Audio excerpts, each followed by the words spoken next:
from the most watched station in Central Texas. This is KWTX News 10. This is a very violent offender. He's willing to do that to the law enforcement officer. He's willing to do that to pretty much anybody else, and I'm making that my opinion. But I'm very happy that we have this individual in custody. Hewitt Police Chief Jim Devlin speaking after one of his officers was shot while responding to a bank robbery. And we have just learned who the suspect is. Our continuing coverage right now on News 10 at 5. Take a look. This is the man police say opened fire on one of their own. Dallas Bohannon is in the McLennan County Jail this evening, facing one charge of aggravated assault on a public servant. But investigators say the 26-year-old will likely face additional charges. We have live team coverage tonight. News 10's Keisha Lopez is in Hewitt at the Pioneer Bank. Rissa Shaw is in Waco, where the suspect's truck crashed after leading police on that chase. Keisha, we'll start with you. This was an intense day for the Hewitt Police Department. Yeah, the city of Hewitt has been voted one of the safest cities in Texas, but this morning a very dangerous situation unfolded here right behind me at Point West Bank, and now state, local, and federal authorities are investigating. Just after 9 this morning, police got a call about a robbery at Point West Bank on Hewitt Drive. An officer already in the area responded. When he arrived, he saw the suspect walking out of the bank. Authorities say he was told to show his hands, but that the suspect, armed with a shotgun, instead shot at the officer. The officer took cover and returned fire, and then a chase started on Hewitt Drive towards Sun Valley, where another shooting occurred in the middle of the road. The suspect stopped his vehicle, exited, and began shooting a shotgun into the front of our patrol car with the officer inside. The officer was struck by a buckshot in the arm, but this warrior, as the chief called him, kept after him. Nobody knew on the radio how significant it was or what the injury may be, but he stayed in the fight, and he stayed with it to the very end until he saw other units there. Moments later, area cops from multiple agencies were involved in the chase that went from Sun Valley to Bagby Avenue and then the New Road area where the suspect was caught.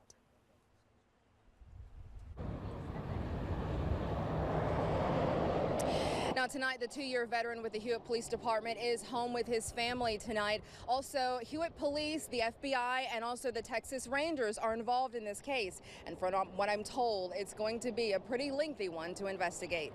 Here in Hewitt, Keisha Lopez, KWTX News 10. Okay, thank you, Keisha. As we told you, the suspected gunman led officers on a chase from Hewitt through Waco, passing several schools in session. News 10's Rissa Shaw joins us live from the crash scene. Rissa, a lot of neighbors were home at the time. Yes, they were, Justin. Most of them that I spoke with are retired, and they say this neighborhood is usually pretty quiet, but they also say that this turn is pretty dangerous. In fact, this isn't the first time that fences and telephone poles on this street have been hit. Let's take a look at what the crash scene looked like out here earlier. The suspect hit the fence with his gray pickup truck. Neighbors tell me he tried to get the truck started again, and when that didn't work, he ran. But with agencies from all around the county on his tail, he didn't get far before he was caught by Waco police. Now, during the chase and manhunt, Waco ISD put 2 nearby schools on lockout for about an hour, Alta Vista and University High, which is just about a quarter mile away from here. Now, I've spoken to people who live in the home with the damaged fence. They did not want to go on camera, but they told me everyone is safe, and it's going to be a very expensive repair. Now, we'll hear from some of their neighbors coming up tonight on KWTX News 10 at 6. Reporting live in Waco, Rissa Shaw, News 10. Thank you, Rissa. As we learn more in this case, we will, of course, update you on KWTX.com, social media, and our News 10 app. And just into our newsroom moments ago, crews have identified a body pulled from Lake Belton this afternoon as a missing Fort Hood soldier. The Bell County Sheriff's Office, along with several other agencies, had been looking for Scott Weinhold since last month. He and 2 other men were on Lake Belton fishing when their canoes capsized. Kelton Svaler, also a Fort Hood soldier, was pulled from the lake last month. The 3rd man survived. Continuing our coverage of the murders of Jenna Scott and Michael Swearingen at Temple, an arrest affidavit sheds new light on exactly what happened to them. Cedric Marks is accused of killing both of them.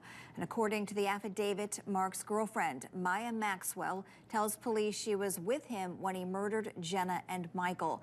The friends were in separate rooms at a home in Killeen at the time. Maxwell says she hid Michael's car in Austin afterward. According to that document, she also told them where they could find the bodies in Oklahoma. This news coming after Marks was caught after escaping custody Sunday in Conroe. He's now in the Bell County Jail on bonds totaling more than $1.7 million. And Waco police need your help in this week's Wheel of Justice. Meet Kirk Richard. The 27-year-old is 5'3" and weighs 122 pounds. He is wanted for assaulting a public servant and violating probation. If you know where he is, call Crime Stoppers and you could get that cash reward. Central Texas officials confirm a possible case of the measles as outbreaks spread across the country. Texas is one of 18 states where parents can opt out of vaccinating their children for personal reasons. According to an update on the Bell County Health District's Facebook page, 2 other potential cases were ruled out.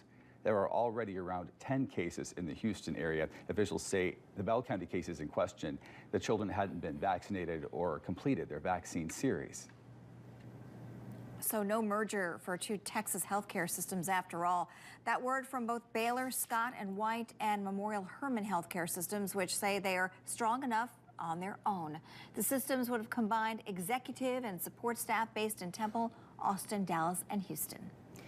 The director of the Central Texas Veterans Healthcare System is leaving that position after 2 years. Christopher Sandals is moving to San Antonio to fill the same role at the South Texas Veterans Healthcare System.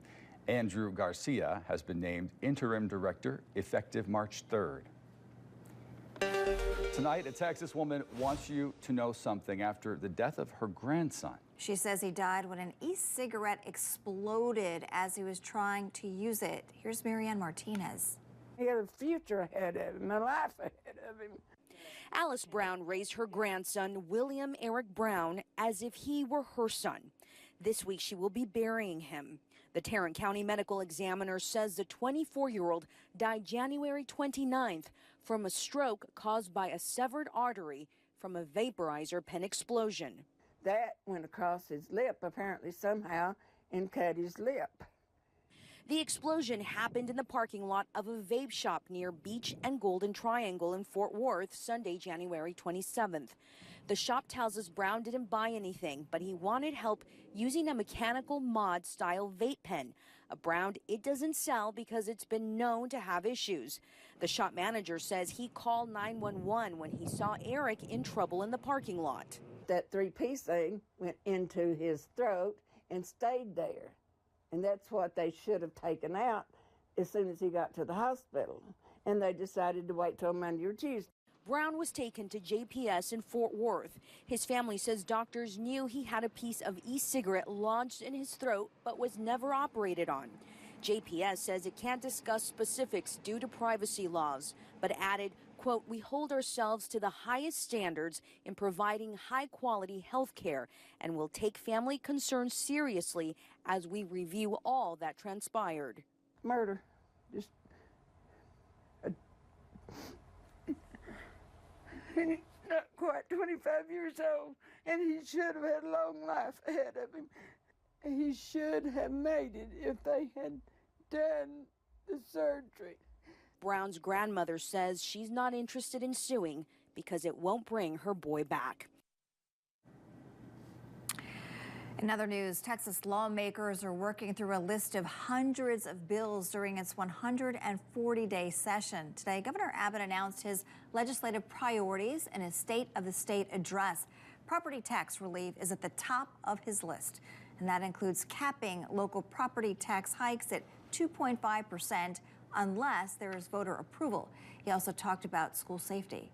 After the horrific shooting that took place at Santa Fe High School, I held roundtables here in the Capitol. We developed some innovative solutions to better protect our students and our teachers. It's time to turn those ideas into solutions. Afterward, Texas Democrats responded. There were a couple things missing, at least. It was disappointing the governor did not mention pre-K at all in his remarks, nor did he mention, when talking about teacher pay raises, the cost of teachers' health care and the TRS active care system. Both issues must be addressed. At this hour, President Donald Trump is putting the finishing touches on his State of the Union address. We're learning more about what we can expect to hear and see during the speech. Our Washington Bureau's Ted Fioraliso breaks down the guest list and more. President Trump will continue the tradition of inviting Americans to watch the speech in the House chamber with the First Lady. They will be the faces of the issues the president is expected to put forth tonight. This family will be front and center. They're the daughter, granddaughter, and great-granddaughter of Gerald and Sharon David. The elderly couple was found shot to death in their Reno, Nevada home. The suspect was in the U.S. illegally. According to a senior administration official, immigration will be one of 5 major topics in the president's speech. The president tweeting this morning, "Tremendous numbers of people are coming up through Mexico in hopes of flooding our southern border. We have sent additional military. We will build a human wall if necessary. If we had a real wall, this would be a non-event." Congressman John Ratcliffe of Texas says the president is speaking honestly about the situation at the border. We've had Republican and Democrat presidents fail to solve this issue, and finally we have a president who's prepared and willing to do that. I think what he'd like to see is cooperation from the Democrats. Speaking of Democrats, some are choosing to boycott the speech, including Tennessee's Steve Cohen. Cohen saying on Twitter, "I'll come to the House chamber for the State of the Union when I can hear from a president who will tell the truth." One big change you may notice tonight, sitting behind the president, new House Speaker Nancy Pelosi. The two had a very public back and forth over the timing of the speech, which had to be rescheduled because of the government shutdown. Reporting in Washington, I'm Ted Fioraliso. Former Georgia gubernatorial candidate Stacey Abrams will deliver the Democratic response after the State of the Union.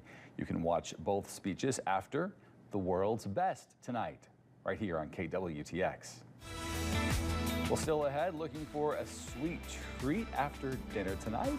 More on this healthy fix. And take a live look outside on the News 10 Skycam network. Rusty will show us we're in for some rain soon. Stick with us.